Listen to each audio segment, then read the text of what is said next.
Completing Super Mario 64 is way harder than I thought. Hello everybody, my name is Dennis and I complete games beyond the generally perceived 100% without forgetting to donate thousands of dollars to the Alzheimer's Association. For Mario 64 this means it's not enough for me to just collect all 120 stars, but more on that in a moment. In case you're wondering about my accent, I'm German. That's why you will see the screen text in German, by the way. That also means that stage and potentially even NPC names are translated straight from the German source. I'm really excited to see what cultural differences we can spot in the localization. If you notice anything special, feel free to let me know in the comment section. All of the video essays shown on this channel were already uploaded in my native language on the channel CarpfeDiem. Yes, it's just this channel's name, but with a K instead of a C. So if you want to improve your German, feel free to check it out. Alright, let's get started. Welcome to the genre-defining action platformer starring our favorite red plumber. Welcome to a milestone in video game history enjoyed by both young and old to this very day. Welcome to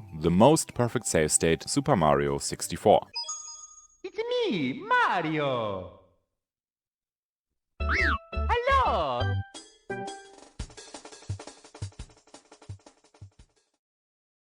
The rules of this run should be pretty simple, right? Well, at least on paper they are. In reality, this run is going to cost me a lot of nerves, but more on that when we get there. Here's what I need to accomplish. Number 1. I have to finish the game, obviously. Number 2. I need to collect all 120 stars. Number 3. I have to achieve the maximum coin count in each of the 15 levels. This particular task is truly a nightmare. Number 4. No glitches or bug abusing. And with the formalities out of the way, let's dive in. The game begins with a letter from Princess Peach inviting us to her castle for some cake. We are treated to a graceful but thrilling camera pan that shows the castle from various angles. Eventually, a pipe emerges from the ground and the camera switches to Lakitu's point of view. Mario pops out and we are greeted by a text box. Once we take control of Mario, we head straight to the castle but are stopped at the bridge by the cameraman. He explains that he'll be filming our adventure and that we are essentially controlling him. This was and still is a really good and original way to integrate a camera into the game world. We enter the castle and are greeted by Bowser's evil laughter.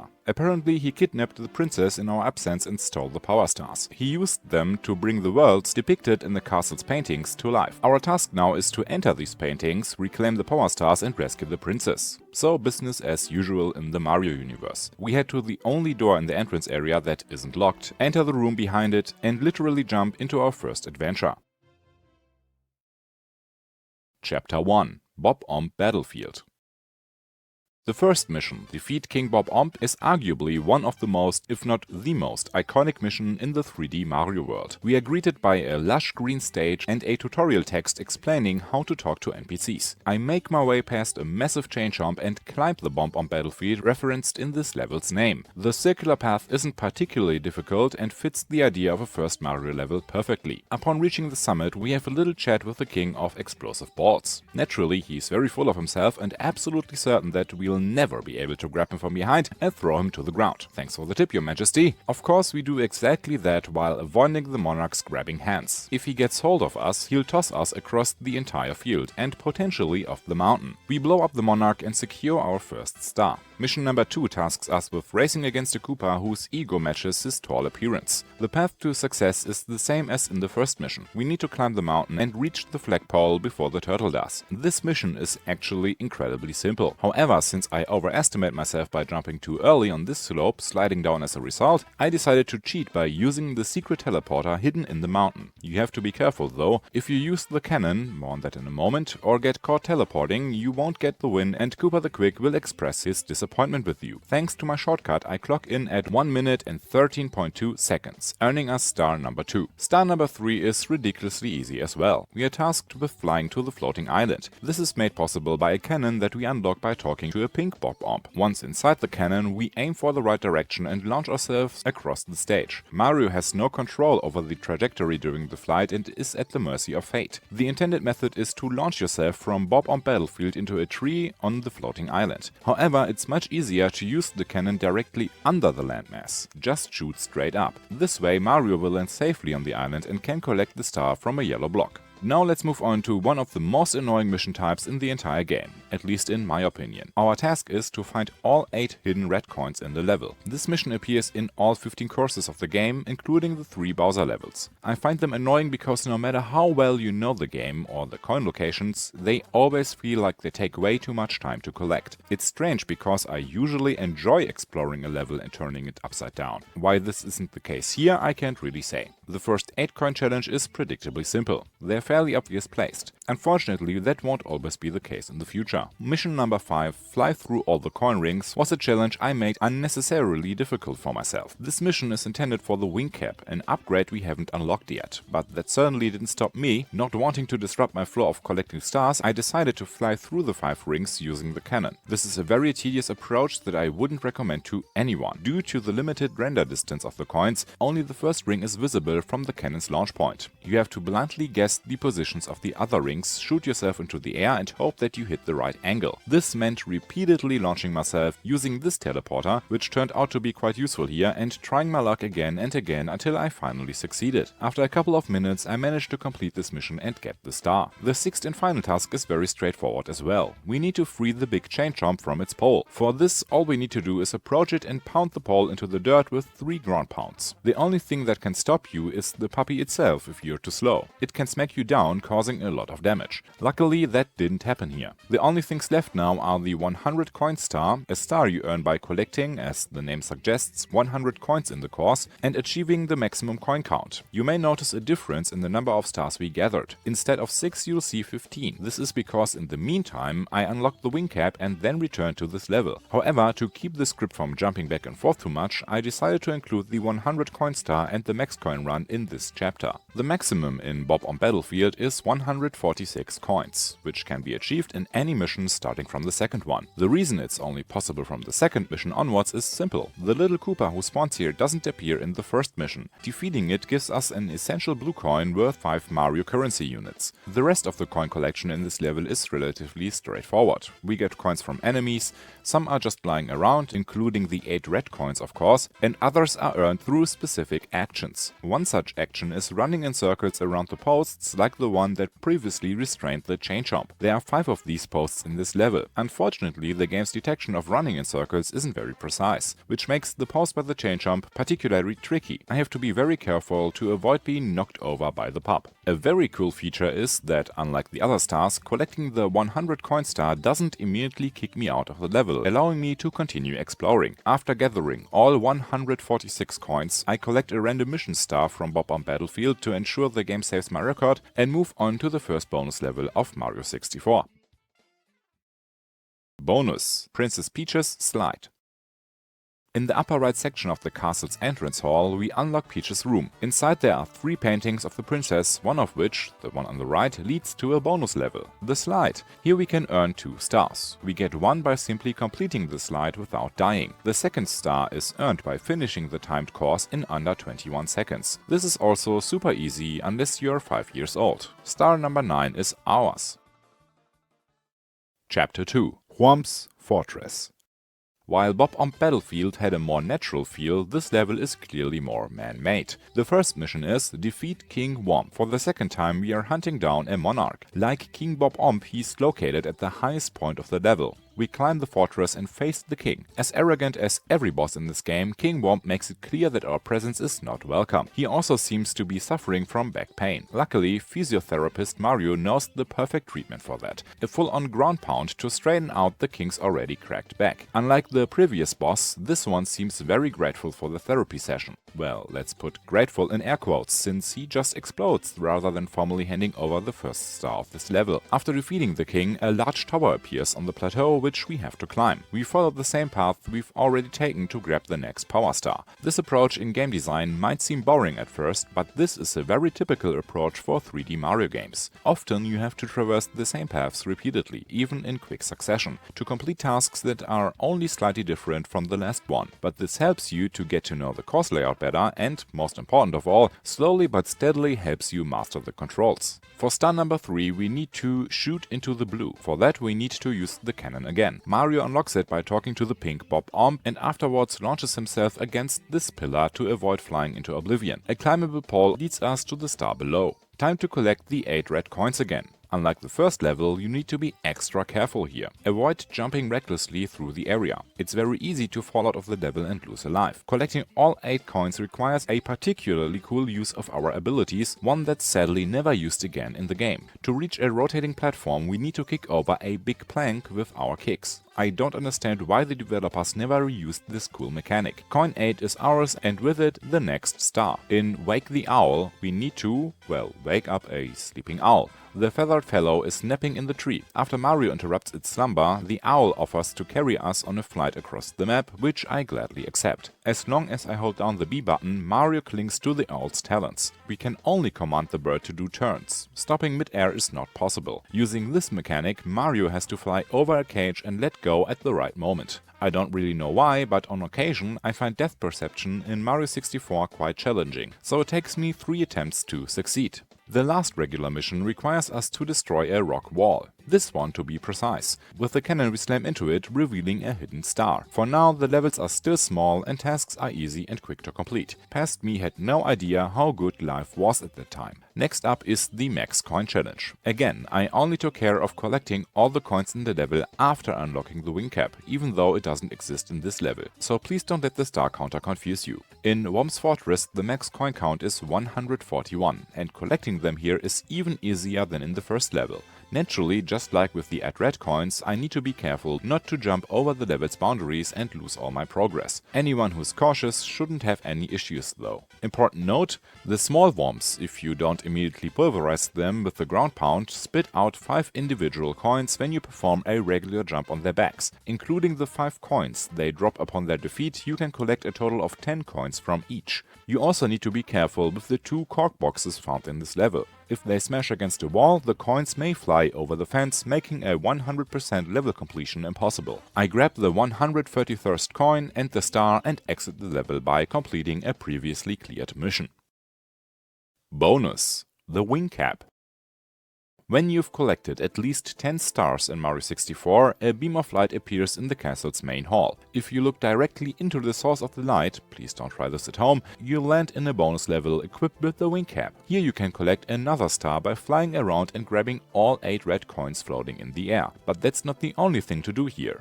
You'll find a large switch in the center of the level, similar to the one seen in Super Mario World. We activate the switch by jumping on it. This turns all previously transparent red blocks into solid ones. This means we can now find the wing cap outside this bonus level and use it to fly around. It does take a bit of finesse to get used to the controls in the air. You constantly lose height and speed, which you must regain through brief dives. As mentioned before, this power-up is essential for achieving the maximum coin count in Bob-omb Battlefield. Chapter 3: Jolly Roger Bay.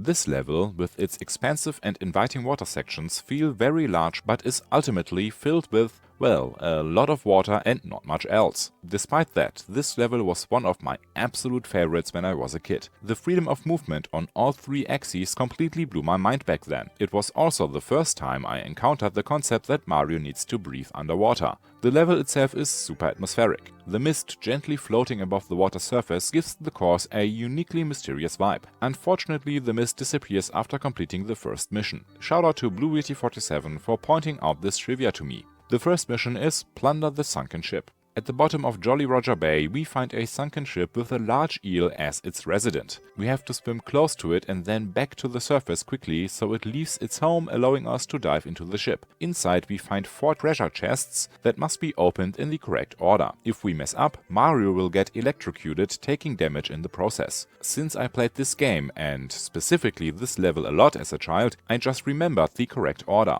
After opening the 4th chest, the water level lowers and the ship rises. This allows us to break a yellow block containing what's now our 18th star. Mission number 2 once again requires us to deal with the eel, named Kano in German. After the ship has been salvaged, homeless Kano now resides in a cave in the cliffside. The goal is to approach and lure him out again. The star is located at the end of Kano's tail. In this mission we lose our first life. In Mario 64 the health and air meters are combined. If you take damage you also lose vital air. On my first attempt to grab the star I touched Kano, taking massive damage and leaving me unable to surface in time. Mario drowns, illustrated by this unsettling animation, and we have to restart the level. On the second try everything goes as planned. We bother the sea monster again, snatch the star and survive our diving mission. For the 20th star we deal with treasure chests again. Mario dives into a hole and finds a cave with 4 more chests. This time I simply guessed the correct order and got it right on my first try. Mission number 4, as in the other levels, is the search for the 8 red coins. Since Jolly Roger Bay has by far the fewest coins, only 104, I decided to combine the quest for the 100 coin star with the maximum coin count challenge. Many of the red coins are hidden inside clams at the bottom of the bay, which open as we approach. Overall, neither the search for the reds nor the rest of the scattered coins presents much of a challenge. This has been by far the easiest coin hunt for me so far. Let me emphasize, back then I truly didn't know how good I had it. Blast to the Stone Pillars is supposed to earn us the 5th star of the level and is so ridiculously simple that I'm not sure how much I can write about it to fill out enough time in order for me to show you the footage. Maybe I'll just recite the first lines of the One Piece opening theme for you? Wealth, fame and power. There once was a man who obtained it all, the Pirate King Gold Roger. His last words at the execution stand sent people from all over the world out to sea. My wealth and treasure? It can be yours if you want it. Search for it. I left everything in that one place. Men now set sail for the Grand Line in search of romance. The world has entered a great pirate era. Oh, and as for the mission itself, with the cannon you just shoot yourself onto a stone pillar and jump to the star. GG. The last star of the level involves another time skip, sorry about that. To get this one we need the metal cap, a power-up that makes Mario invincible and causes him to sink like a stone underwater. Unfortunately we unlock this cap much later in the run. I'll go into more detail about it later. The metal cap is necessary to sink to the bottom of the level, where a strong current otherwise prevents us from reaching the power star. Once I unlocked the upgrade, I returned transformed into Metal Mario and dove into the water. The effect of the cap wears off pretty quickly, so the timing is very tight. We grab the star and fully complete Jolly Roger Bay. Bonus! More red coins underwater.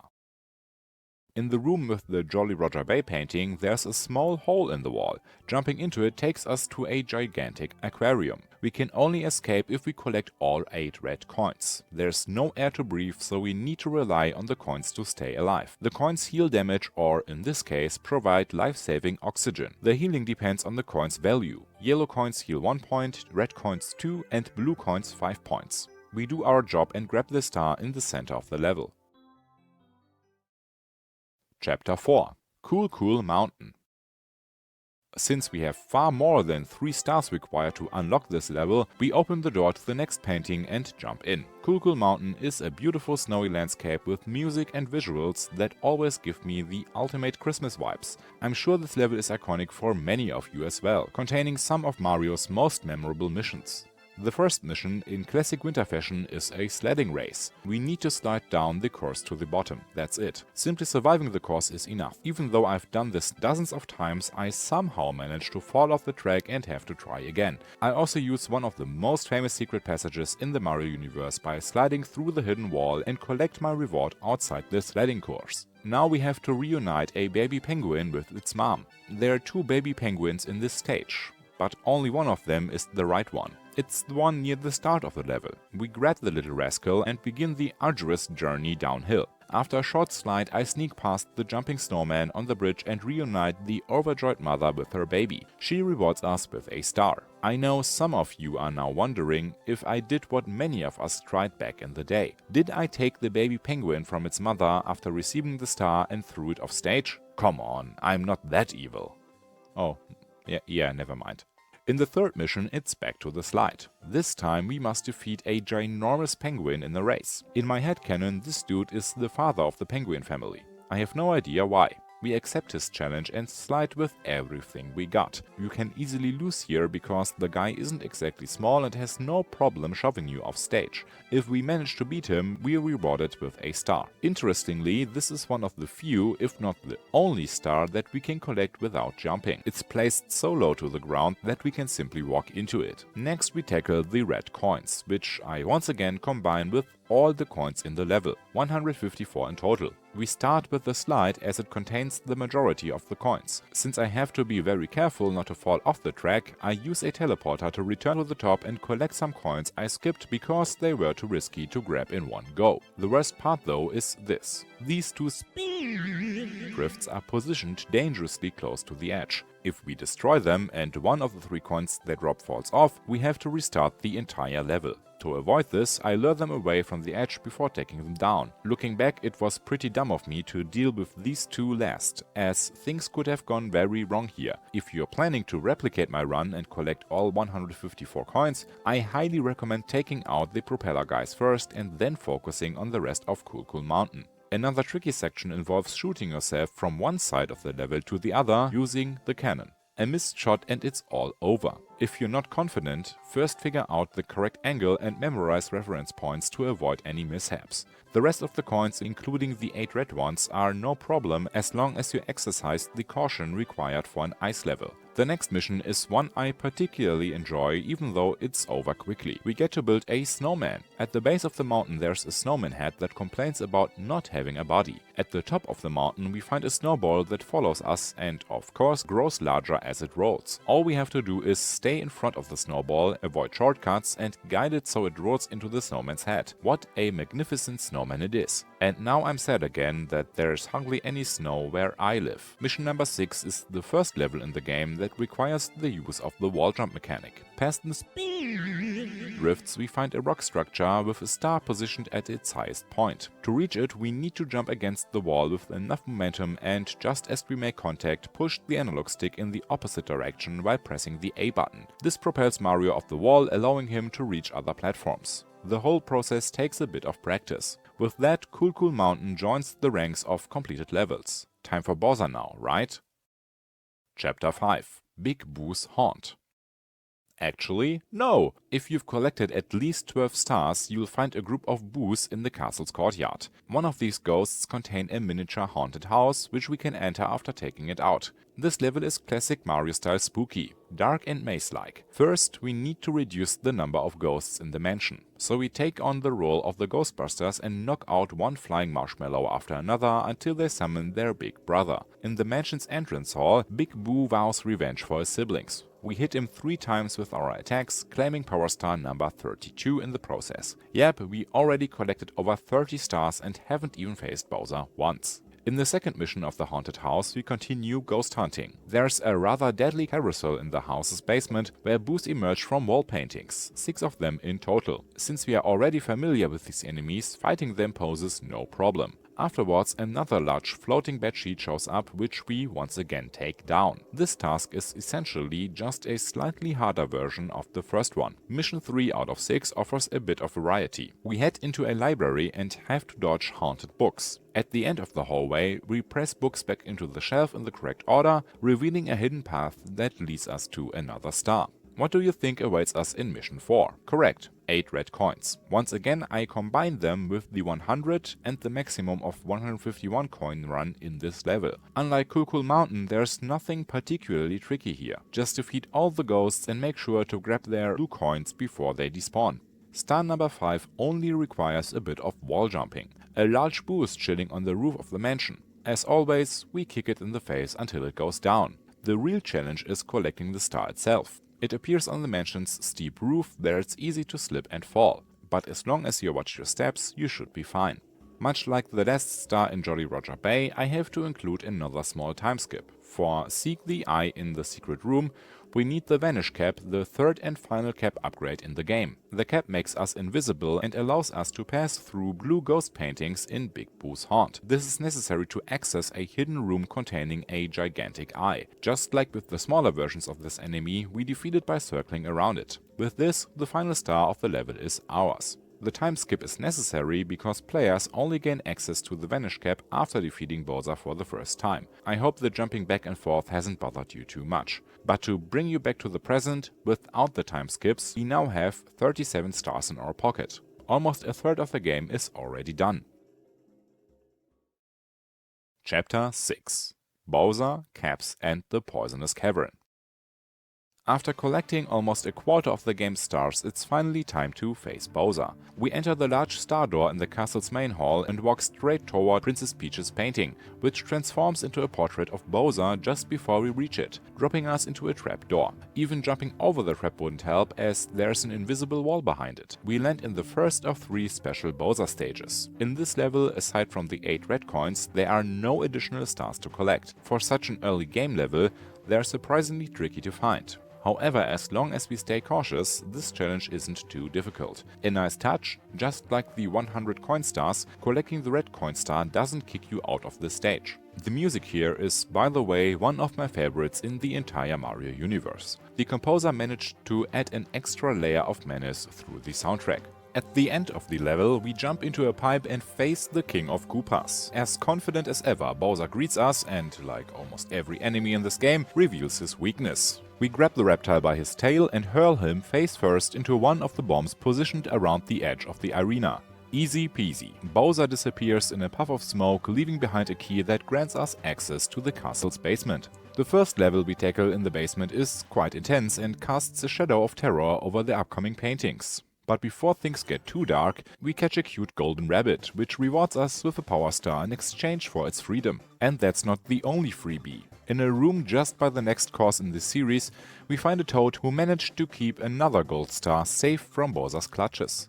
In Hazy Maze Cave, we can unlock the Medal Cap. Knowing this in advance, I skip all other missions for now, and with the help of a friendly dinosaur called Nessie in German, and yes, this is a reference to the monster of Loch Ness, I head straight for the secret entrance. Just like with the wing cap, there's another hidden star here, which we can earn by collecting 8 red coins. However, we can only attempt this after activating the green switch and getting the new cap. When we put on the metal cap, Mario transforms into Metal Mario. In this state, enemies can't harm him. I collect the coins in the rushing stream, grab the next star and exit the level. In the castle's basement, we find a flooded room. By ground pounding the stone pillars here, we drain the water. This not only dries up the area, but also the castle moat outside. There we find a hole that leads to the secret level where we can unlock the Vanish Cap. This bonus stage is slightly more challenging than the one for the metal cap, and of course also contains 8 red coins. The last section of the level is particularly tricky and can easily result in Mario falling to his death. Interestingly, falling off stage in the bonus levels of the game doesn't cost us a life. Instead, we are usually placed somewhere else in the castle. Here, falling simply drops us back into the castle mode, allowing us to retry without much hassle. After 3 attempts, I perform a perfect run, unlocking the Vanish Cap and collecting the star for the 8 red coins. Just like the Metal Cap, the Vanish Cap makes us temporarily invincible. Additionally, it allows us to pass through certain walls, opening up new possibilities for exploration.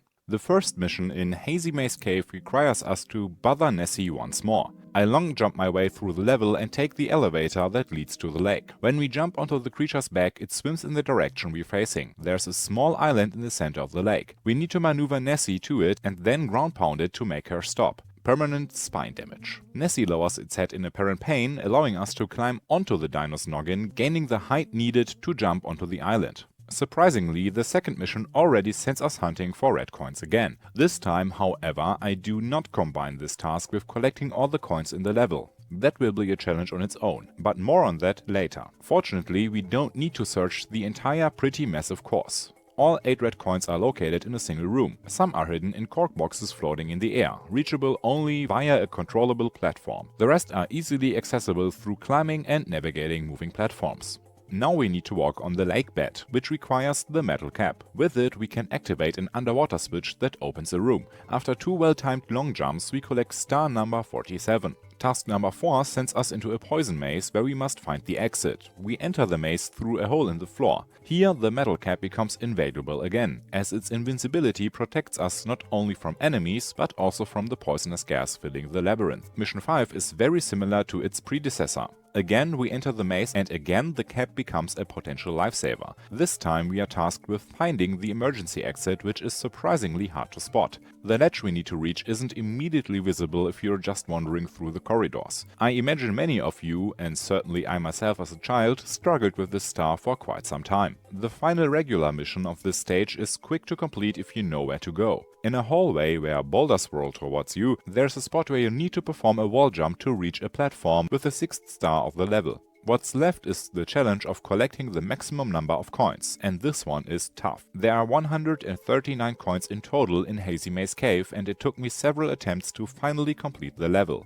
A detailed plan and careful approach are essential. I start by defeating 2 scuttlebugs at the beginning of the level. As Metal Mario and in general they are no problem. After that I clear out the room with the 8 red coins. The coins dropped by enemies, however, can quickly become a headache. On the room's pillars are 2 giant eyeballs that can only be defeated by circling around them quickly. Unfortunately, there is little space to move in circles around these guys, which makes this part particularly frustrating. I have to use the platform to give myself more room to move, but I keep falling during my attempts. This means I have to walk all the way back to the start of the controllable platform to try again. This alone took what felt like an eternity. The second eye is much easier in comparison. It's also in a small area, but at least it's one where, with some practice, you can reasonably easy circle around it. Completing this encounter and securing the necessary 10 coins cost me a lot of time and nerves. And the challenge for this level has only just begun. High up in the room there are 2 swoops. Defeating them is easy, but you need to keep an eye on where their dropped coins land. If a coin falls all the way to the bottom and you lose track of it, it can quickly despawn, forcing you to start all over again. What's also tricky here is the verticality of the room, which can lead to accumulating fall damage, so caution is crucial. Next I tackle the gas maze. The enemies here are no problem, with a bit of focus at least. However, the blue coin switch presents a major challenge. The time you have to collect these coins is very limited. So knowing the route inside and out is crucial to avoid losing the run. But don't worry, right after the blue coins awaits another deadly trap. This one, however, has nothing to do with enemies, but rather with the game's climbing mechanics. We need to cling to a ceiling grid and move across it. Mario's controls while clinging to those grids are very clunky, and it's easy to lose your life on the precarious path. Additionally, if enemies are near cliffs or ledges, you must avoid defeating them too close to the edge. Similar to the spin drifts in Cool Cool Mountain, the coins they drop will sometimes fall into the void, forcing you to restart the level. So I developed a trick to safely defeat the bats in this room. I aggro the swoop and then perform a long jump onto this platform, all while in Metal Mario form. Normally the bat will fly into Mario's path, giving you enough space and time to collect the coin. In my one successful run, however, the coin flew over to the next platform. Once all hazards in Hazy Maze Cave have been dealt with, you can safely focus on the lower section of the level and finish collecting the 139 coins. In the lake I reopen the long jump room as Metal Mario and defeat a scuttlebug for 3 coins here, before Nessie assists us one final time in granting access to the island and the last 8 coins. What a nightmare, but believe me, the next level will be even worse. Chapter 7 – Lethal Lava Land. After successfully completing the cave, another golden rabbit appears in the castle hallway. Once again we catch it, and once again we are rewarded with a star. Next up is one of my favorite levels. Since my favorite element is fire, I'm naturally drawn to levels like this. But when it comes to collecting the maximum number of coins, this level almost became my downfall. More on that later. In Boil the Big Bully, we have to make our way across the endless sea of lava to a giant black ball. Falling into the molten rock takes away 3 HP and sends us flying uncontrollably through the air. It's best not to fall into the bubbling tomato sauce too often. Using a platform that floats on the lava, we'll reach the black ball known as Big Bully and send it into its fiery grave. So far, so simple. Mission number 2 involves a similar goal. The only differences are the location and the number of enemies. Starting with 3 small bullies, the challenge culminates in another fight against a large member of the species. The bullies themselves aren't particularly difficult in direct combat, just a bit annoying. Either you hit them and knock them a few meters away, or they hit Mario, causing him to stumble backwards. With the right timing, absolutely doable. Another reason Lethal Lava Land is my favorite level is that the 8 red coin mission is incredibly quick and straightforward. All the coins are on a single platform with a picture of Bowser on it. The individual pieces shift around, breaking apart the image. The player's only task here is to make sure the ground doesn't disappear beneath their feet. This might be the fastest and easiest mission in the entire game. Of course, this is just an estimate. I haven't kept records or timed them. For log rolling, the developers originally designed a tricky platforming section. At the end, you're supposed to roll a log into position by walking on it. However, this entire part can be skipped with the wing cap, which you can find at the start of the level. Simply fly over the lava sea and land directly on the star. I highly recommend doing it this way. The last two missions take place inside the level's volcano. To this day, stars 5 and 6 are some of my favorite challenges in the game. Equipped once again with the wing cap, I dive into the Fury Mountain and begin climbing. Along the outer wall, we ascend a circular path, avoiding classic Mario-style obstacles like fire spitters and bullies. For star number 6, we take an alternate route inside the volcano that requires solid climbing skills. After a section with a moving platform, we encounter several poles. From these, we need to jump at just the right angle and distance to proceed. If you fail, you fall all the way down the volcano and have to start the entire segment from scratch. To further test the player's depth perception, there are 3 very small platforms with coins right before the star. One misstep and you will have to climb all over again, assuming you survive your plunge into the lava. I can't even describe how hard my heart was pounding when I had to collect all the coins here. And now let's talk about the worst nightmare of the entire run. As I mentioned, I was really close to giving up because of this level. And I'm a very patient person. There are 133 coins in Lethal Lava Land, with the first 107 located outside the volcano and the rest obviously inside. One of the many problems here is that you can't freely switch between these areas. Once you enter the volcano, there's no going back. The first task is to collect all 107 coins outside the volcano, but finding them doesn't necessarily mean you'll be able to collect them. In Mario 64, coins that fall into the lava don't float on the surface, allowing you to recover them at the cost of a few hit points. No, if a coin falls into the lava, it burns immediately and is gone for good. This means that if I defeat an enemy, particularly the bullies, and the game randomly decides to fling the resulting coin in the opposite direction of Mario, it will immediately burn in the lava due to sheer bad luck, ruining the run. The only option then is to roast the Italian plumber's butt in the lava lake to leave the level and start all over again. Sounds bad? Don't worry, it gets way worse. Many of the coins outside the volcano can only be collected through jumping techniques, with the wing cap, or by using a Koopa shell, which allows us to surf over the molten stone. The shell itself controls reasonably well. The real problem here is the camera, which, characteristically for N64 games, is bad. During my attempts, I often found myself surfing blind because I wanted to move in the opposite direction of the camera, which stubbornly refused to cooperate even when I pressed the C buttons. And so the inevitable happened. I had a really good run. All the bully coins flew in my direction and I didn't burn myself with clumsy maneuvers. With 99 coins on the clock, I was just 8 coins away from finally entering the volcano. And then, in full goblin mode, I accidentally drove my shell straight into the star for the 8 red coins. Naturally, this ended the level and I had to start all over again. Fun. At least Lethal Lava Land offers several 1-up mushrooms, so I didn't have to worry about a game over. I repeat, sounds bad? Don't worry, it gets way worse. I run, fly and surf across the lava lake, over and over again. Eventually I achieved the now infamous 107 coins, allowing me to enter the volcano, collecting the remaining 26 and finally move on with my life. I leap into the low poly volcano, carefully calculating every step, and then...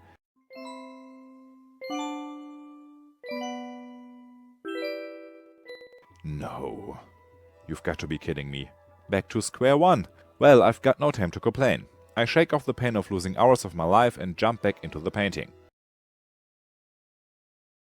What happened? There's a peculiar feature that affects only a few levels in Mario 64. When you die in a sub-level, like the volcano, you don't restart at the usual starting point, but directly within the sub-level. No matter how many times you bite the dust, you will always respawn inside the volcano. This feature was likely intended by the developers to save players the frustration of retracing their steps into the sub-level. Unfortunately, here it has the exact opposite effect. How do I escape the circle of hell? What must I do to restart outside the volcano? I have to exit the level through the pause menu. And where does that take me? Correct, to the castle's main hall. So not only did I waste hours of my life collecting 107 coins in a lava lake, but every time I died in the volcano, I had to endure a walk of shame back to the painting. Every single time. I'll be honest with you, my dear viewers. The hours I spent on this level and the despair I felt whenever I failed again made me consider abandoning the most perfect save state and dedicating my life to more useful endeavors, like curing cancer. Will it all be worth it? I probably won't earn a single penny from this video. In a few weeks from now, no one will care about this challenge anymore because the YouTube algorithm moved on. Why am I doing this to myself? Because I play games to 100% completion and beyond. I don't just want to finish a game. I want to see everything a game has to offer. It's time for some training. Let others cure cancer. I need to play Mario. I have to develop strategies to make everything inside the volcano as little dependent on luck as possible. So I play the volcano section over and over again. One particular concern is the bully here. It's almost impossible to simply knock him off the platform and collect his coin. He falls deep into a lava pool, leaving us practically forced to blindly jump after him and hope to grab the coin within the 2 seconds it exists. Without consistency, this is nearly impossible, especially when you first need to collect over 100 coins for every legitimate attempt. But then I managed to develop the perfect strategy. If you knock the bully down to this specific point, causing him to fall to a lower level, you can predict the coin's trajectory with near 90% accuracy, meaning you don't have to blindly jump after it. Even better, directly below this point is the starting platform of Lethal Lava Land's sub-level. This means the coin can even land there and won't burn up. I grind like crazy, get the perfect run, and am finally on the verge of finishing the worst level in the world. 131 coins in my pocket, 2 left to claim. But then...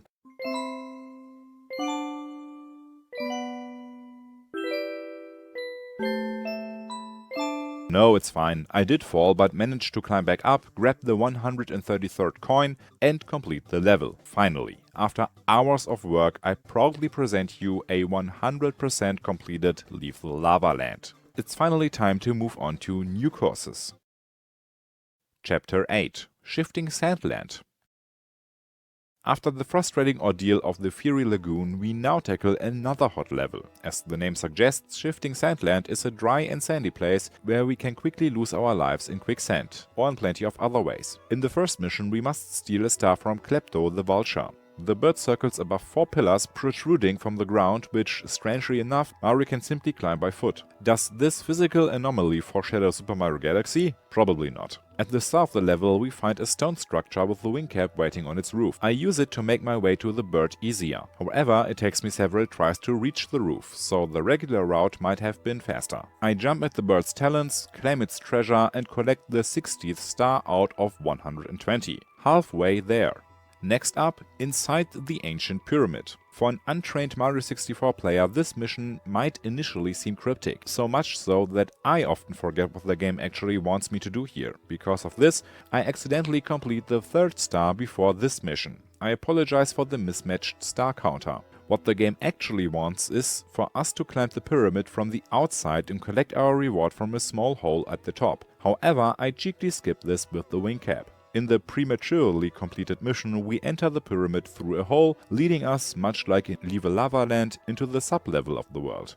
And just like in the lava stage, I particularly enjoy the layout here. Of all 15 Mario paintings, these sections still feel the most Mario-like to me. Through various obstacles, we make our way up in the interior of this ancient pyramid. We climb poles, cling to grids, and of course avoid enemies with well-timed jumps. Among those foes are mummy-like thwomps, bandaged stone blocks that want to crush us. At the top of a level under the pyramid's roof we find the star. The mission Stand Tall on the 4 Pillars actually requires the wing cap and is as straightforward as the level name suggests. I grab the wing cap and fly to the pillars that can't be reached on foot due to quicksand. Upon landing on the 4th monolith, the top of the pyramid suddenly detaches and explodes with a loud bang. Beneath it lies a hole which, of course, we jump into. Mario finds himself on an elevator that takes him all the way down, granting access to a secret treasure chamber.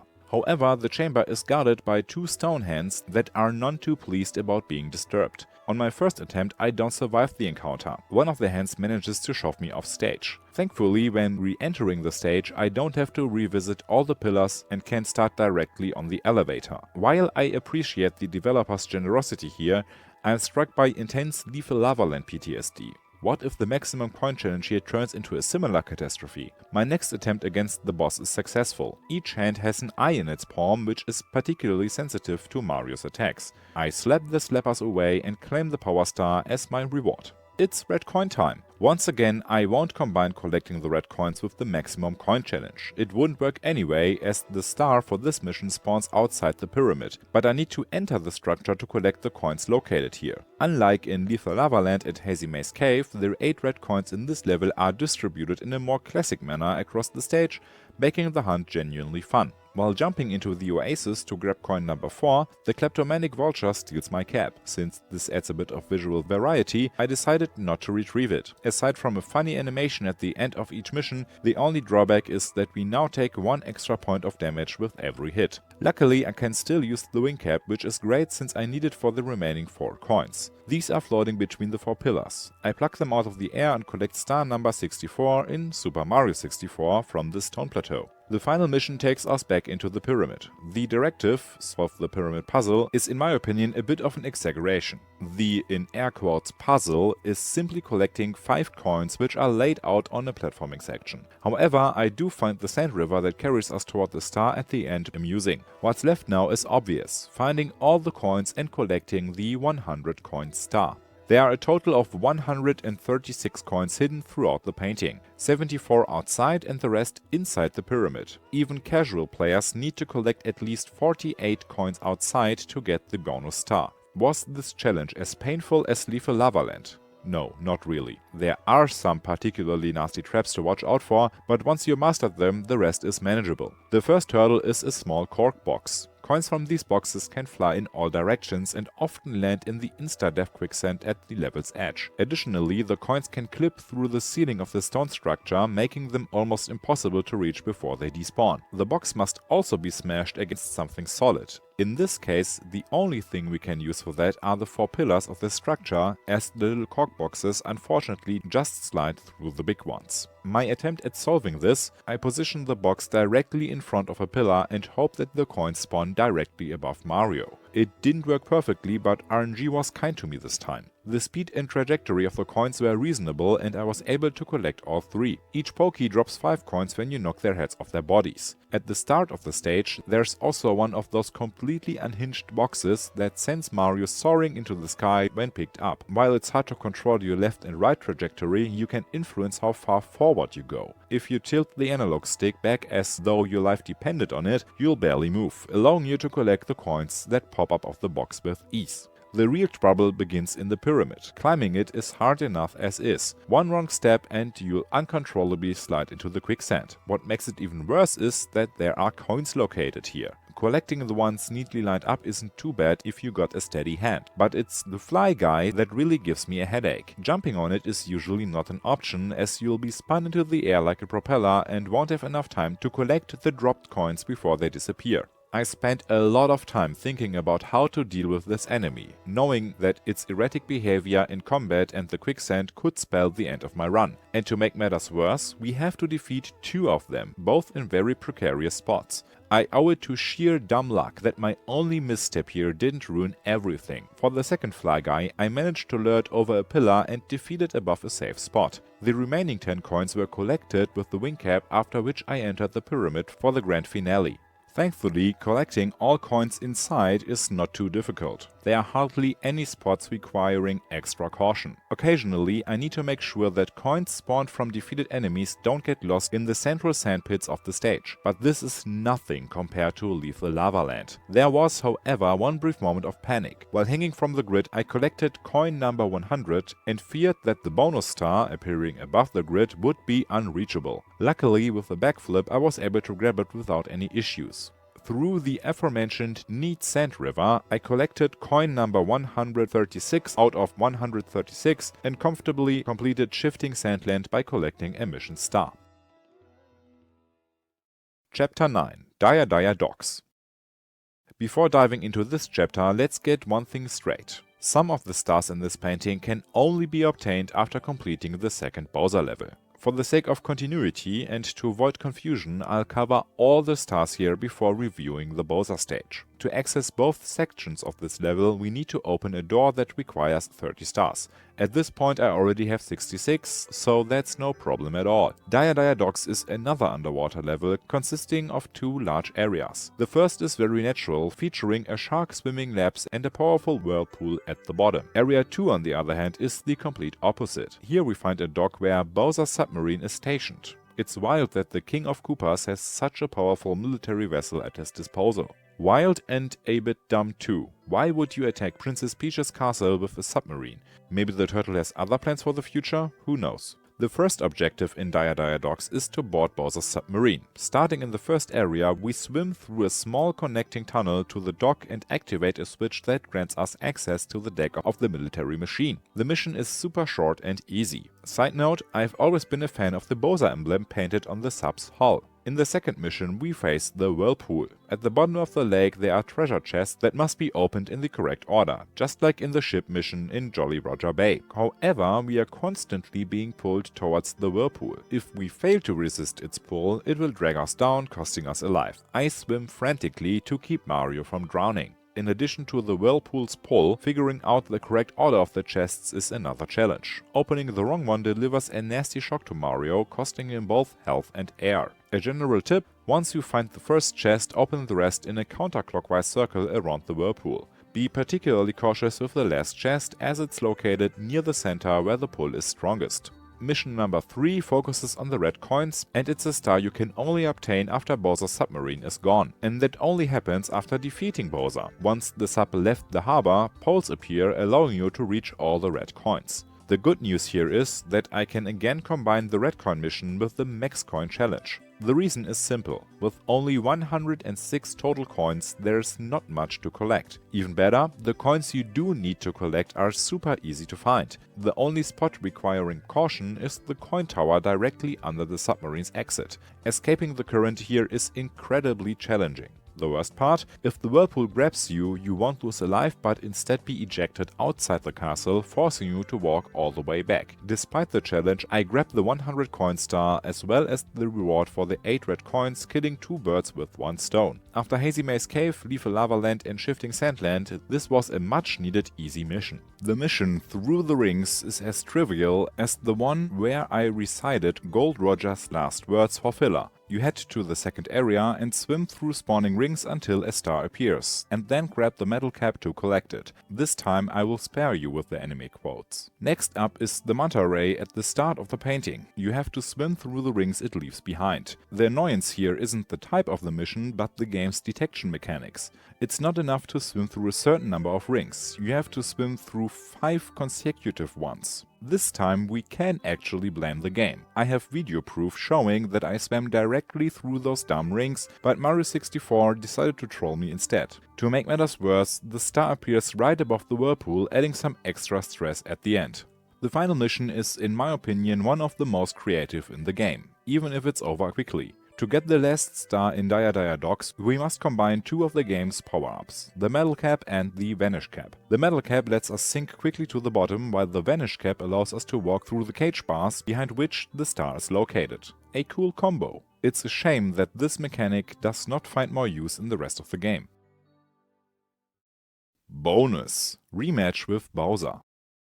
Now it's time for the second encounter with the Grumpy Reptile. As in the first Bowser level, we must first navigate a linear area. The layout this time is much more menacing, with a large lava lake providing a cool boss ambience. These stages demonstrate how well Super Mario 64's platforming mechanics work. Similar to the sub-levels in Leaf Lava Land and Shifting Sandland, the game shines brightest here through its world design. We climb, jump and run past numerous traps and enemies while collecting the 8 red coins for the bonus star. This time we even have to wall jump to get one of them. The boss fight itself, however, leaves much to be desired, even by the standards of its time. Doesn't even matter if it's the gold standard in this day and age. To this day, all Bowser rematches are just slightly harder versions of the first fight. Either the King of Koopas has a new move, or the platform where the fight takes place has undergone minor changes. I don't understand why Nintendo didn't show a bit more creativity here. With the many other bosses in the game, Mario 64 already proved that varied battles are possible. That said, I'm nitpicking. There's little to complain about in the sections where jump and run needs to be good,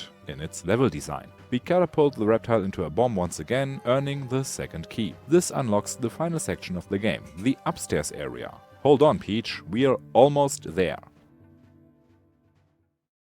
Chapter 10 Snowman's Land. Another snow level at last, complete with wintry background music. As a kid, I wasn't particularly fond of this level. I can't say whether it was the difficulty or the design of the world that put me off. Nowadays, I like this painting much better. While it doesn't have the same iconic status as Cool Cool Mountain, it exudes a certain charm that resonates more with me now as an adult. At the center of the stage stands a towering snowman watching over his domain. We climb the icy colossus and find ourselves face to face with him. Snowman's Land 2 has a penguin encounter. This time, however, we neither race it nor have to fight its baby. Instead, the waddling bird offers us cover from the snowman's gusty breath. The giant snowman isn't giving up the star on its head without a fight. Hiding behind the penguin, I managed to cross the bridge and grab the 75th star out of 120 from his forehead. Flashbacks from Lethal Lava Land hit me as I face Bad Bully, who must be thrown into icy water that damages Mario as severely as lava if touched. I lose the first fight. Without our head, we take 4 points of damage per hit, meaning just 2 missteps are enough to cost us a life. Attempt number 2, however, goes smoothly.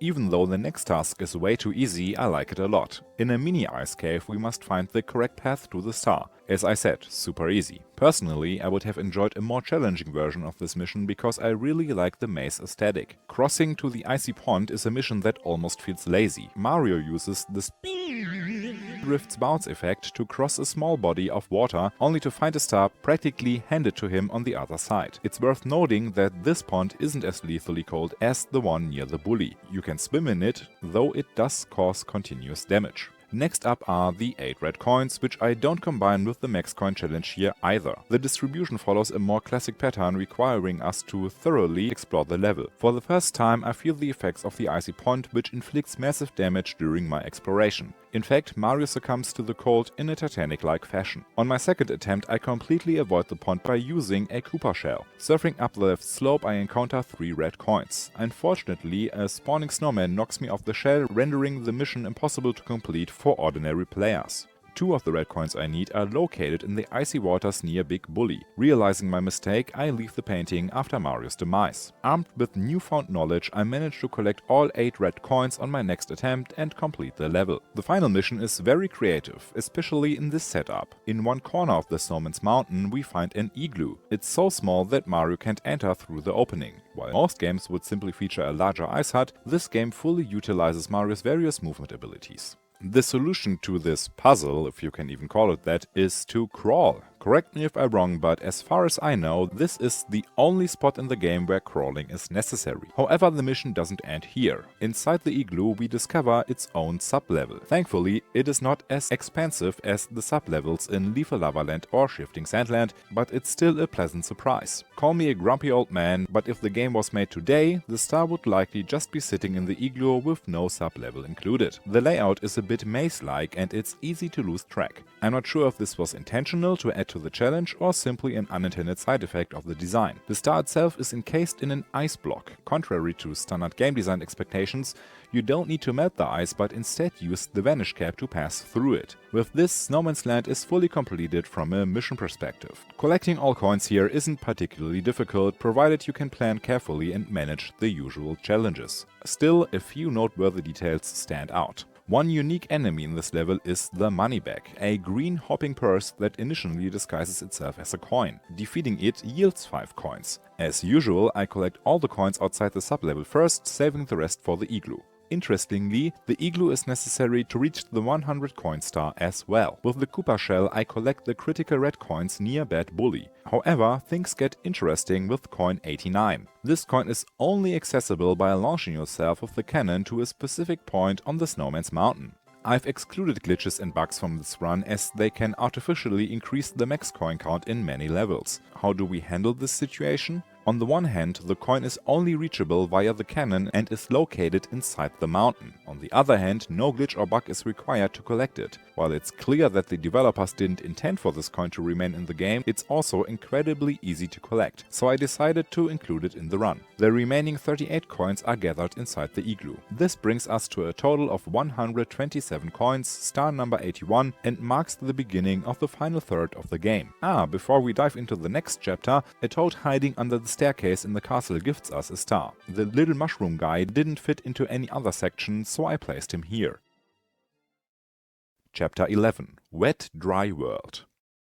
This level feels like one of the largest in the entire game. I don't have precise data on the dimensions of each level, so this is just speculation. Nonetheless, World 11 with its hybrid of water and platforming elements offers an excellent mix. Using colorful, transparent crystals you can change the water level, similar to the water temple in The Legend of Zelda Ocarina of Time. In the first mission we are tasked with following some ominous blue arrows. What's meant to be a challenge, where players carefully navigate upwards and work their way across floating platforms that move in the direction of the blue arrows, can be bypassed entirely by adjusting the water level. When the water is set to its highest level, we can simply swim across and easily collect the first star of the stage. For the next mission I take advantage of another Mario 64 gimmick. The water level of the stage can also be influenced by where you jump into the painting. If you enter from the top edge, the stage is completely flooded. This lets me quickly reach the uppermost level. The mission requires us to find the top of the town, so starting at a high point works perfectly. The only real enemy here is the camera. After a relatively simple jumping section, Mario must balance on a narrow wooden plank. With careful movements, it's no problem. 2 floating platforms then separates us from a yellow block containing the power star. Easy as long as you know what you're doing. After completing 2 tasks in the higher areas of Wet Dry World, we now dive into the depths. Across the first section of the stage we need to visit specific predefined spots. 5 in total. Unfortunately, the environment doesn't provide much in the way of clues about where to look. Sometimes it's as simple as checking out a corner, other times you need to break a yellow block. I imagine this mission can be quite confusing for newcomers. Even I, someone who thinks he knows the game inside and out, occasionally have to stop and think about what Mario 64 wants me to do. Once I figure it out though, it's fun. These Easter egg hunt-like challenges forces player to engage deeply with the level, exploring every nook and cranny. I find this kind of motivation far more meaningful than the one of collecting the red coins. Red coin collection often boils down to visually locating and grabbing them, whereas searching for 5 undefined places or objects forces you to notice the subtle nuances and details of the environment. The 4th star of World 11 is another one of those quick 2-minute tasks once you know what to do. The star is located inside a tower made of metal bars, with wooden platforms on the outside. One platform moves downward with Mario on it. The goal is to ride the platform down, enter the tower and ride back up. The only challenges here are time and the controls. Every now and then the game's age becomes apparent. Mission 5 involves collecting the 8 red coins. Unlike the other levels, this one holds a truly impressive surprise for the player. In the first section we don't find a single red coin. So what now, Mr. Italian Plumber? The solution lies in using the cannon. For the first time in what feels like ages, it becomes relevant again. Another revived mechanic is unlocking the cannon. Remember, we need to speak to a pink Bob-omb to open the hatch. The developers decided to make unlocking the cannon an integral part of this mission by placing the pink Bob-omb in an extra complicated spot high up in the stage. Once the cannon is ready, we launch ourselves across the entire map into a shaft. We swim through a seemingly endless tunnel and eventually discover a city. Forget my earlier uncertainty about the size of the map. I'm now sure that Wet Dry World is the largest level in the game. Call me crazy, but this world, especially the city, feels like a clear precursor to Ocarina of Time. The doors of the houses are a notable touch, though unfortunately none of them are functional. In the underwater city, Mario needs to use his full repertoire of moves to collect all 8 red coins. Wall jumps, flips and long jumps. You also need to be careful to avoid taking too much fall damage from missteps. After climbing the bell tower, we collect the star, wrapping up one of the coolest missions in the game. Timed challenge might sound stressful at first, but it's over in no time. Once again, the underwater city takes center stage. The time limit refers to the duration of the vanish cap. We put it on, sprint to the metal gate in the back corner of the city and perform a wall jump to reach a platform with the star. And now, as always, the coins. Once again, this level shines. It's just a good, old-fashioned, relaxing collection run. Since you already know the general approach, I summarize it by saying comb through the first section of the level for coins and then move on to the second one. Altogether we collect 152 coins. Chapter 12. Tall Mountain. After the last two levels, this one is a bit more challenging. In Tall Mountain we must climb a circular path upwards. Not falling is, as you can imagine, absolutely crucial. In the first mission I find an annoying bug. The lower levels are still relatively easy, but further up we encounter a log we need to balance on. If Mario jumps onto the log at the wrong angle, he bounces off an invisible wall and falls down. I have no idea why there's an invisible barrier there, but it happened multiple times during my run. Once we dealt with the log, Mario reaches the summit and successfully completes the first mission. One unique feature of this level is the monkeys, who appear as peaceful NPCs rather than enemies. However, if we are wearing a hat, they can steal it. For the second star of the stage, we climb the mountain again and, once at the top, have to catch one of these monkeys. On the tiny summit, this is no small feat. Luckily, we had plenty of practice catching critters from chasing the castle rabbits. Once we catch the cheeky little guy, he proposes a trade. If Mario lets him go, he'll reveal a surprise. True to his word, the monkey jumps onto a cage containing a star, causing it to fall and giving us access to it. The third mission is yet another red coin collection task. The first 4 coins can be particularly frustrating. They are located on tiny mushrooms with very limited landing space. If you're not careful or don't nail the correct jump angle, you'll quickly fall to your doom. The other 4 coins are found on a cliffside inhabited by Monty moles. Every step here needs to be carefully planned. The moles enjoy pelting Mario with rocks and the camera can make navigation tricky. To add one final bit of tension, the developers placed the star on a distant mushroom. Missing the jump means collecting all the coins again. Thankfully, I avoided this fate. Next up is my favorite part of Tall Mountain. Mario has to locate a hidden wall behind which lies a very cool slide. How anyone unfamiliar with the game is supposed to know to jump into this specific part of the mountain is beyond me. Fortunately, I've always known about the secret entrance. The slide itself is the most challenging in the game, though challenging is a relative term here. It stands out visually with its stars and moons, and it shines gameplay-wise with its jumps and sharp turns. This mission offers a refreshing break from the usual Mario routine. Look Behind the Waterfall is a mission that leverages an universal video game trope. There's always something behind a waterfall. And here that's also true. Using a switch and the cork box that appears, we can make our way behind the cascade and grab the star. The last star on this stage leans heavily on trial and error gameplay, a rare design choice for Mario. This frustrating design leaves the player entirely to their own devices, forcing them to try and fail repeatedly until they succeed. In Tall Mountain, Mario must launch himself from a cannon to reach a star sitting alone on a mushroom isolated in the void. The problem? If you miss the mushroom, you'll fall to your doom. You only get one shot, do not miss your chance to blow. This opportunity comes once in a lifetime. Yo! Or in this case, this opportunity comes as long as you have enough lives. Due to the distance, it's impossible to orient yourself with the environment or estimate the trajectory accurately. Being the god gamer I am, of course, I hit my target on the first try. Ahahaha, yeah, I wish that was true. After several attempts, I managed to use a cloud in the background as a reference point and finally complete the mission. But fun it was not. Collecting all coins in this level is unfortunately no easy task either. There are 137 in total. The biggest annoyance? The Bob-ombs. These guys love yeeting themselves off the edge of the stage, ruining your perfect run in no time. Even if you manage to grab them and blow them up, the coin's trajectory can still mess with you. My advice for avoiding hours of frustration: deal with the 5 free-roaming Bob-ombs first. However, even that doesn't guarantee success. In one of my attempts, I rushed to deal with the Bob-ombs only to find out that one of them had already yeeted itself off screen while I was climbing to reach it. While Lethal Lava Land toughened me up, I can't deny feeling some inner frustration. Every time a coin flew away at light speed due to an explosion, a small part of me died. Let me emphasize, if you manage to collect all 5 Bob-omb coins, treat the rest of your run like a newborn baby. Trust me, you do not want to spend any more time restarting this level than absolutely necessary.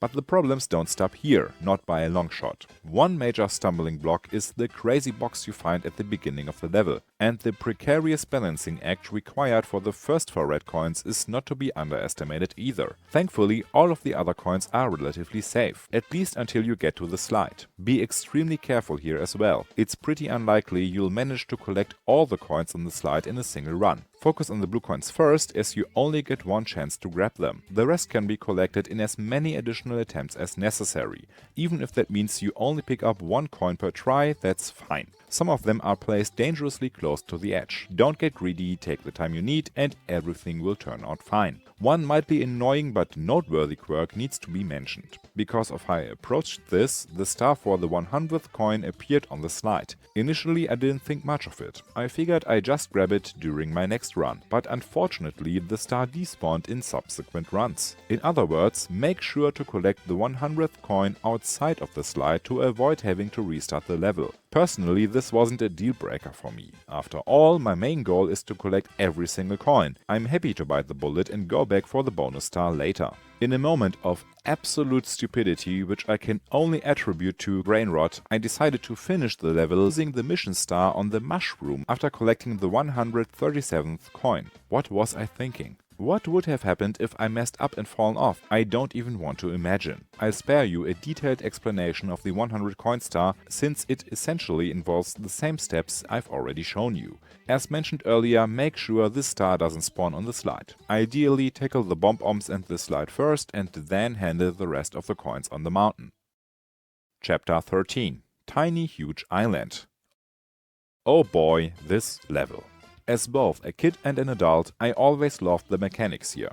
For those who don't know, Tiny Huge Island essentially consists of two versions of the same level, which at first glance seem identical. What sets them apart, however, is that in one version Mario is ginormous and in the other he's tiny. This makes enemies and platforming segments either ridiculously easy or incredibly challenging. As I begin the first star of this painting, I have no idea what frustrating trials await me. Everything starts innocently enough with some piranha plant picking. I begin the level as Giant Mario. To determine your size at the start, you can choose between two paintings. The one on the left makes you big, the one on the right shrinks you. Here's a fun fact, Mario's model doesn't actually change size. Instead, the game uses a clever spatial trick. The tiny painting is simply very close to the player and smaller than Mario, while the larger painting is farther away and massive. A neat optical illusion.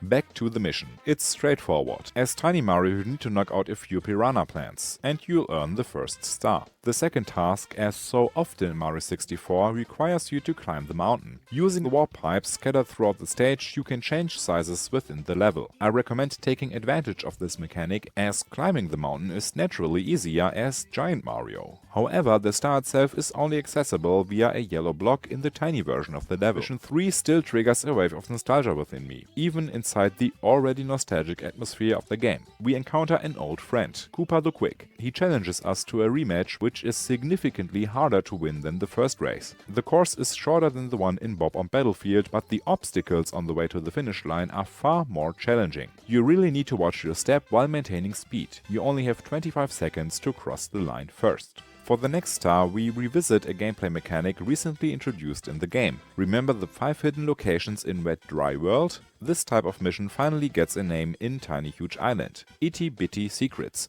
As with the Atlantis level, you need to locate 5 hidden spots. I've already shared my thoughts on this type of quest. I'm a big fan. For this star, it's best to roam around as Giant Mario. This lets you cover ground quickly and standard enemies pose no threat. However, platforming becomes trickier since less space is available to maneuver. I ended up losing a few lives here. Unlike Wet Dry World, Tiny Huge Island is way smaller, making it easier for newcomers to locate the 5 spots. With this, star number 100 is officially in our pocket, pushing our star count into triple digits. And now the 8 red coins. I can't exactly explain why, but in this level the red coins really got on my nerves. All of them are located in a cave. You might say, wait a minute, don't you like it when you don't have to search for them? And you'd be absolutely right. But in this particular cave, my depth perception completely failed me.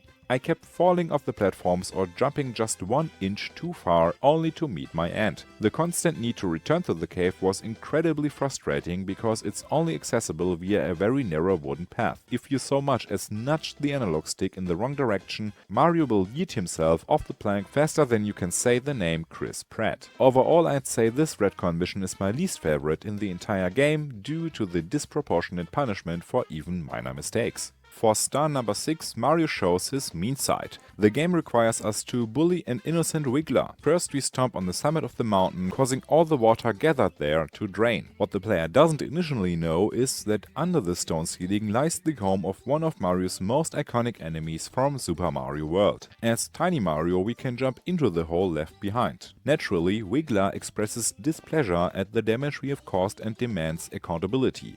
Instead of apologizing or notifying our insurance provider, we gleefully stomp on Wiggler's head. Understandably, the poor thing grows more agitated with every hit until it finally gives up and hands over the star. Unlike most bosses in Mario 64, Wiggler doesn't shatter into pieces. Instead it shrinks, fitting with the tiny huge island theme into a mini version of itself and falls through the grating into the void. Honestly, I'm not sure if that's better. Now comes the final truly difficult and nerve-wracking max coin challenge of the entire run. To give you a sense of what to expect, when I began searching for the 191 coins in this level, I had 38 lives. By the end of the run I was down to 6. And that's not even the full picture, because I actually got a game over once during this ordeal. Unlike Lethal Lava Land, this level doesn't have one-up mushrooms scattered everywhere. So what exactly makes the stage so challenging? Well, the literal small problem are the tiny Goombas. These little waddling pests drop a yellow coin when defeated, whether by jumping on or punching them. However, punching them is unfortunately not an option, as it sends them flying, often beyond the level's boundaries. Not a big deal, you say? Just jump on them, you say? The hitboxes on these guys are a disaster. Countless times I was sure I had landed the jump perfectly, only for Mario to miss by a nanometer. These little pests then run straight into him and burst. The problem? You don't get a coin for that. And if that happens even once, that coin is lost forever, effectively ruining your entire run. Whatever you do, start with the tiny Goombas. It would be soul-crushing to nearly complete the challenge only to fail because of this frustrating quirk. Other nerve-wracking parts of the level include, of course, the red coin room, which, by the way, you can exit, and the fly guys at this spot. But if you've already conquered Lethal Lava Land and Shifting Sand Land, you should be able to handle these challenges. As always, caution is key. Treat this run like a raw egg. Even the final fight against Wiggler can potentially sour your mood. The insect deals a ton of damage, especially if you've lost your head. Since the boss is required for the last few coins, as they are in his possession, you must face this grueling test. It nearly ruined my run. Fortunately, the story has a happy ending and we finished the level with a grand total of 191 coins. Side note, yes, there is another collectible coin in Tiny Huge Island, but it's only accessible via a glitch, so it's not relevant to us. Bonus! The last hidden stars. With 103 stars collected so far, we gain access to the final floor of Peach's castle. In theory, we could head straight to the final battle with Bowser, but I'm saving that for the grand finale. We pass through the door and find ourselves in a beautiful starry lobby. There's a toad to the right of the big clock. Like some of his predecessors, he's managed to snag a star and hands it over to us. In a hole on the right wall, we gain access to a bonus level where the wing cap once again plays a prominent role. As in the level where the wing cap is unlocked, the goal here is to collect 8 red coins. Failing in this level can be a real hassle. Falling off one of the clouds sends you far outside the castle. You won't lose a life, but it's still an annoying setback. The small cloud platforms and the short duration of the wing's cap power makes this a challenge that demands precise control. To be fair, wing caps are plentiful throughout the level, so you rarely run out of access to one. However, the speed Mario builds up during flight, especially when diving, can turn an otherwise simple star into a tricky endeavor. Using ground pounds can help making landings more controllable. Mario takes to the skies, collect all 8 coins and secures star number 105. Chapter 14. Tick-Tock Clock. As is the case in almost all of my most perfect save states, yes, I know this is literally the first one on my English channel, but be patient, more's coming, I managed to make a dumb mistake in Mario 64 and as always it's the same one. I forgot to hit record, so I had to redo the first 3 stars of the level. I'm mentioning this here so the star counter doesn't confuse you. Tick-Tock Clock is one of my favorite worlds because it's bursting with creative energy. Building a stage around the mechanical inner workings of a clock and linking the speed of the rotating parts and pendulums to the time of entry is pure genius. Depending on the position of the minute hand on the clock outside the level, the mechanisms will move slower, faster, or not at all. Mission 1, Roll into the Cage, is pretty easy. Mario climbs the clockwork and the only real challenge is to avoid falling. The second mission, Watch for the Pendulums, however, is the first objective in this world to truly take advantage of the unique tick-tock clock mechanics. The path to the star is identical to that of the first mission, but after jumping onto the block we see that the path continues. These segments are incredibly fun. After a while, Mario reaches a section with 2 swinging pendulums. Avoiding getting swept off the platform by these nets us another star. Mission 3, Get a Hand. This task cranks the time-based mechanics up to 11. You quite literally need a landing hand. In the middle of the level there's a large hand that rotates depending on the clock's entry time. All you need to do here is step onto the hand and avoid falling off. If you just stand still, you should have no problems. Simply position yourself at the tip of the hand to avoid any enemies and the star is yours. The next mission has the cryptic name Stomp on the Whomp. At first, this doesn't give the player too much to go on. As is often the case in Mario 64, when you don't know what to do, exploring the level is always a good starting point. The solution? Simply reach the highest point on the map. Well, simple might not be the best word here. Along the way, Mario has to conquer countless obstacles. One mistake and you'll plummet down the entire stage. If you're lucky, you might survive the fall, but most of the time you'll end up losing a life. Like the previous missions, the hand mechanism helps here, carrying you to the highest point in the room. At the top, it's time for a final test of patience. The star is on a platform behind a thwomp, hence the name Stomp on the Thwomp. A bit of a stretch if you ask me. Mission 5, Timed Jumps on Moving Bars. Compared to the 4th star, this one is a breeze and only requires a bit of timing. At this point in Tick-Tock Clock, you'll find extending platforms that shoot out of the walls at varying intervals. Time your jumps carefully, don't get overconfident, and the next power star will be yours. The last mission requires you to collect all 8 red coins. Conveniently, they are located right at the beginning of the level. The problem? If the clock isn't stopped, collecting all 8 coins becomes very difficult. The rotating platforms make climbing the wall almost impossible. I decided to exit the level and re-enter at a time when the clock is stopped. To do this, simply enter when the minute hand is at 12. Then collecting the coins becomes effortless. Along with Leave a Lava Land, this must be one of the easiest 8 red coin missions in the entire game. Many of you are probably wondering what kind of catastrophe the Max Coin Challenge in Tick-Tock Clock has in store for us. And the answer is actually quick to give. None. Can you believe that? In such a famously tricky level, the hunt for every coin turns out to be completely manageable. I was honestly a little perplexed myself, but I certainly didn't complain. Initially, I feared that the clock mechanics might make maximizing the coin count impossible. Just as a reminder, the clock must be stopped to collect all 8 red coins. However, stopping the clock also disables the hands which are needed to reach certain spots that would otherwise be difficult or impossible to access. The solution is as simple as it is reassuring. Yes, the clock must be stopped. However, with the right moveset, you can still reach every coin-containing spot in the stage, even those high up in Mission 4. Only the star itself requires the clock to be moving. In fact, I can imagine that even collecting this star is possible with sufficient skill. The task of collecting all 128 coins wasn't exactly easy, but it was leagues away from the challenges posed by Lethal Lava Land or Tiny Huge Island. Solid wall jumping skills are absolutely essential here if you want to survive. Chapter 15 Rainbow Ride. The final regular level in Mario 64 shares its reputation with Tick-Tock Clock. Both stages are known for being on the more difficult side. One wrong step and you fall into the endless abyss.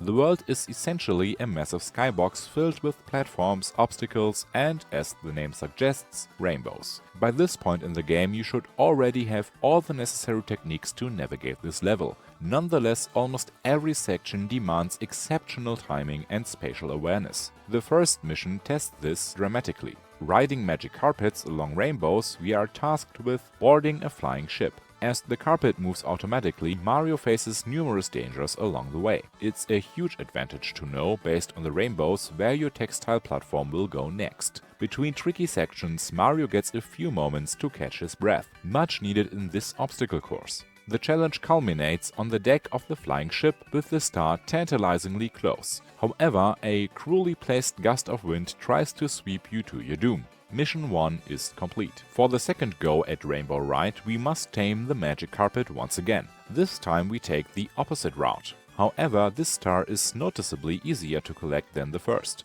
There are far fewer obstacles to dodge, and most of the ride is relatively relaxed. Honestly, these missions could have been swapped for a more natural learning curve for the level's mechanics. For the last time in a regular level, we now have to find the 8 red coins. Similar to many other stages, the red coins are clustered in one specific section of the level. This area feels reminiscent of classic 2D Mario games, as movement is largely confined to the X and Y axes. Not dying from fall damage is the main challenge here, common to any area in the game that requires wall jumps and other platforming mechanics. Generously, the developers placed a heart at the base of the giant wall, which heals us as we pass through it. I collect the coins and secure the 115th star. Hard to believe it's almost over.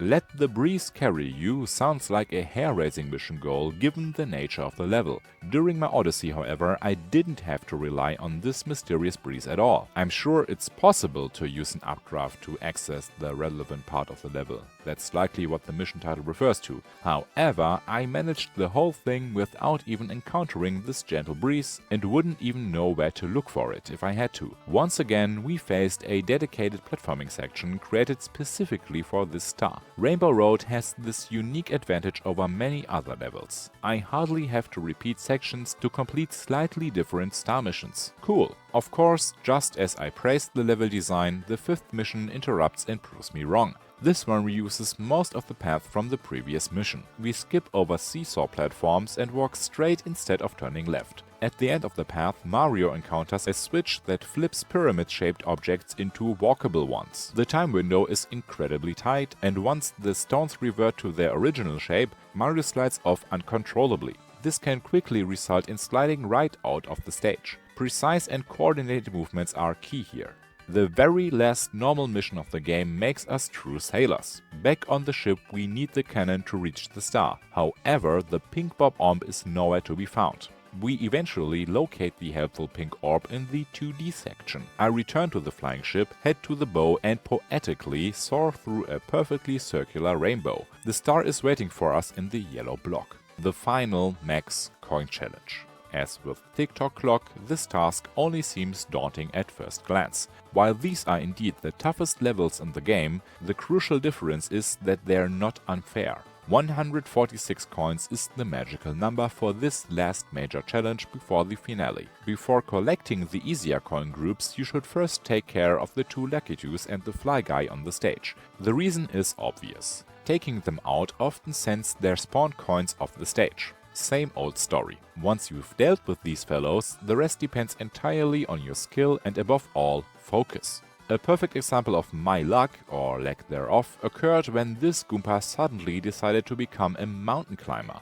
This behavior was something I had never seen before in this level. In the end though, everything turned out fine. I was almost certain that the walking mushroom would pull a Bob-omb and yeet itself off the stage. I didn't follow a specific order for collecting coins, but logically it makes sense to leave the sections reachable only by carpets for last. Escaping the flying ship alive because you forgot a coin somewhere would undoubtedly be challenging. Make sure your wall jump skills are solid, as you'll encounter a blue coin block in the red coin section that requires a quick series of wall jumps. So a failed jump could spell the end of the run. Mario hops on the flying carpets and soars to new heights. The house in the sky tempts the player with a line of coins on its table. The danger is that you might miss the floating rug on time, leaving you trapped in the house. Fortunately, a hidden teleporter on the balcony comes to the rescue, taking you back to the red coins area. From there, I take the route to the flying ship, knock out a Lakitu, the coins are quite safe here thanks to the ship's railing, and launch myself through the rainbow, again using the cannon. I defeat the mutated Bob-omb, grab coin number 146 and finish Mario 64's final painting with 119 stars.